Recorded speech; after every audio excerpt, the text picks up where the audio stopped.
Okay, continuing from the previous video. Okay, now for part D. Okay, actually this is part C. So instead of lime water, what can be used to test the presence of the gas? Okay, instead of lime water, what we can use? Now the test can be any test that will be able to detect acid, because carbon dioxide is acidic. Okay, so here one example of a test is bicarbonate indicator. Okay, so it's a liquid form, right? Bicarbonate indicator is a liquid form which we will actually replace lime water with. So this is an alternative. If you don't want to use lime water, you can use bicarbonate indicator. All right, now bicarbonate indicator, okay, initially it will be red, and if there is carbon dioxide which is acidic, it will turn to yellow. Okay, this is an example of a test. Okay, next section which we're going to look at just now, fermentation. Okay, fermentation process was this. Okay, we looked at fermentation process here. Now this process is to produce ethanol. Now the ethanol produced is not pure. There may be impurities, okay, some unwanted substance in the ethanol. So to purify, to get pure ethanol, we are going to look at this process called distillation of ethanol. Okay, so distillation is the same as what you learned last year. Okay, distillation of water, same apparatus. Now distillation of ethanol, we will have the ethanol placed in here. Okay, this is the ethanol, right, placed in here, and it is going to be heated. Okay, it is heated until the ethanol boils. So normally ethanol, okay, it will boil roughly around 78 degrees Celsius. So we will heat this up, and we have a thermometer, and we have to ensure that we heat up only up to 78 degrees Celsius. Okay, because that is the boiling point of ethanol. All right, so if it reaches 78, we have to stop the Bunsen burner, stop heating, maintain at 78. All right, if we continue to heat now, because when we heat this ethanol, what we expect is we expect the ethanol to convert into gas form. Okay, convert into gas form, and it will move through this thing which we call a Liebig condenser. The ethanol gas will condense. That means it will convert from gas form back to liquid form. All right, and when the ethanol comes out here, it is actually pure ethanol, right? In liquid form, it's pure ethanol which comes out here. Now if we allow the temperature to go above 78, what will happen? Other substance would be also mixed in. That means, let's say water, there may be some amount of water here, it would also evaporate or boil, and it will end up in this distillate. All right, so we do not want that. We only want ethanol. Therefore we have to make sure that the temperature is always at 78. If it goes above, we stop the heating. If it goes below, we switch on the heating. We try to maintain plus minus 78 the temperature. Okay, which is the boiling point of ethanol. Okay, next let's look at the questions. So for question E, show the direction of water flow in and out of the Liebig condenser. Now direction of water flow is quite easy. It's just going to be water flow in this way and out this way. Okay, this is in and this is out. All right, basically the water flows in, it goes around, it doesn't mix with the ethanol, it goes around and it comes out. Okay, the water is function is to cool down the condenser, because when it cools, then only the gas ethanol can convert to liquid, which is called condensation will occur.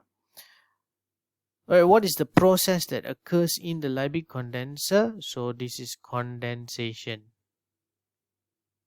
Okay, name liquid X. Liquid X is what we get here. Okay, this is the distillate, this is our product. Okay, our product, and the name of this is pure ethanol.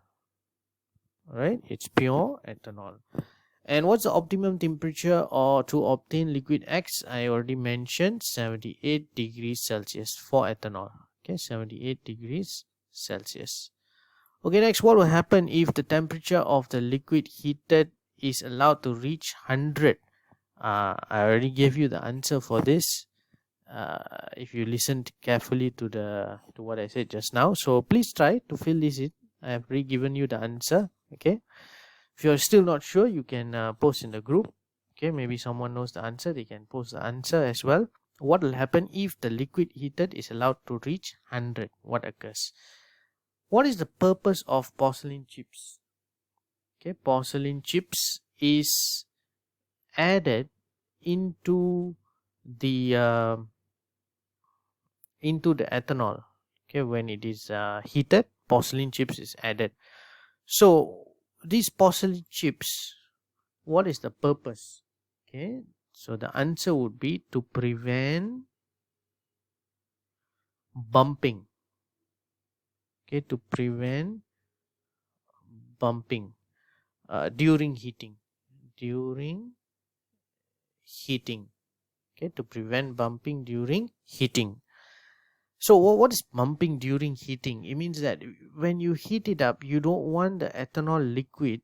Okay, you don't want the ethanol liquid to be bouncing up and down. You know, when you heat up something liquid, it sort of it bounces up and down, so it splashes. So we do not want bumping to occur. We do not want the ethanol to actually splash out accidentally into the Liebig condenser.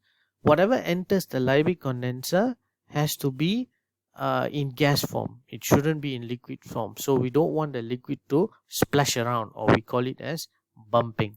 So that is the purpose of porcelain chips. It calms down the whole process of heating.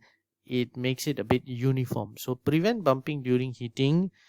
And you can say and to avoid, okay, to explain further, to avoid the liquid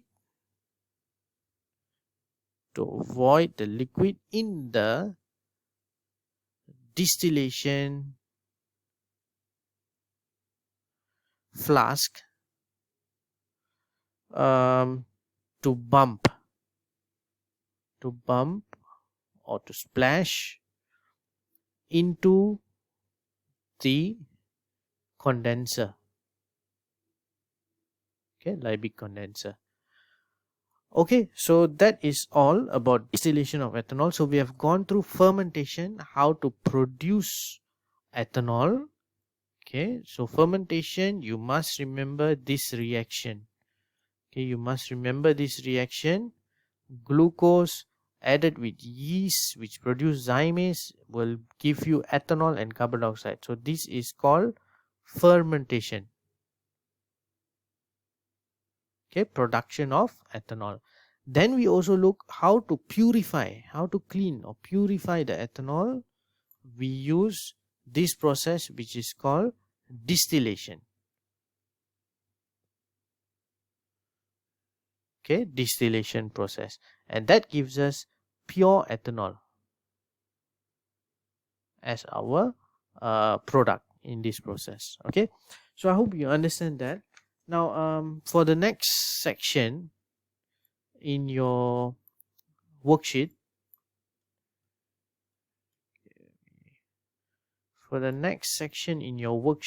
is properties of alcohol and also uses of alcohol. Now for properties of alcohol and uses of alcohol, I want you to actually try first. Okay, try to refer to your reference book, give it a try, fill in something for properties of alcohol and also uses, and I want you to actually contribute some answers to our WhatsApp group. Okay, so you can just type out properties of alcohol 1, 2, 3 and so on. You can snap picture of your answer. Okay, so I will check and I will provide the answer later. Okay, for properties of alcohol and also uses of alcohol. So I will stop here for our session for today. All right, so I hope you will watch through these 4 videos altogether. Okay, this is the 4th one. So watch through the 4 videos. It covers right up to alcohol. Okay, and our next session we will look at effects of alcohol on our health. All right, so I'll end here. Please fill in all your worksheets. Any question, just post in the group. All right, okay, bye.